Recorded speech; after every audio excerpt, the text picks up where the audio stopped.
दोस्तों uniform civil code पिछले 1 से डेढ़ साल हुए होंगे, 2 साल, जो सब केंद्र सरकार ने इसे बिल बनाया और इसे पास भी किया, जिसे आप यूसीसी कहते हैं। और जो पहले गोवा में तो पहले से लागू था, लेकिन आज़ाद भारत में देखें तो यूसीसी लागू करने वाला उत्तराखंड पहला राज्य बना।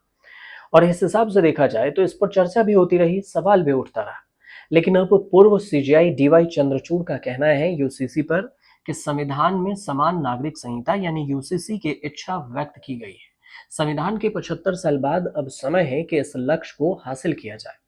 उन्होंने ये भी कहा है कि ये कदम देश के सभी जातियों, समुदायों और वर्गों को भरोसे में लेकर ही उठाया जाना चाहिए।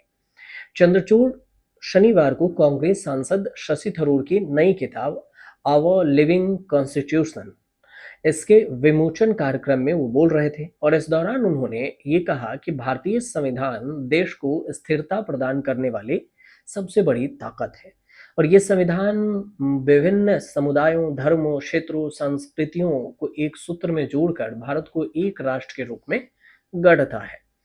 अब संविधान पर जो कथित खतरा है, उस खतरे में और संविधान संस्थानों को लेकर विपक्ष की चिंता पर उन्होंने ये कहा कि संविधान हमेशा के लिए है और पिछले 75 सालों से शासन, महामारी और आंतरिक बाहरी चुनौतियों के कई दौर आए, लेकिन संविधान ने देश को स्थिरता देने का काम किया।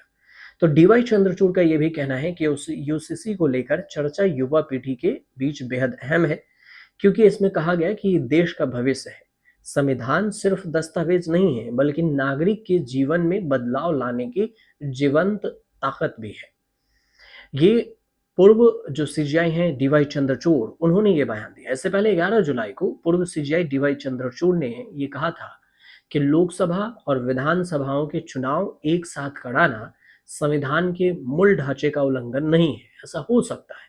हालांकि प्रस्तावित बिल में चुनाव आयोग को दी जाने वाले शक्तियों पर भी चिंता उन्होंने जताई थी।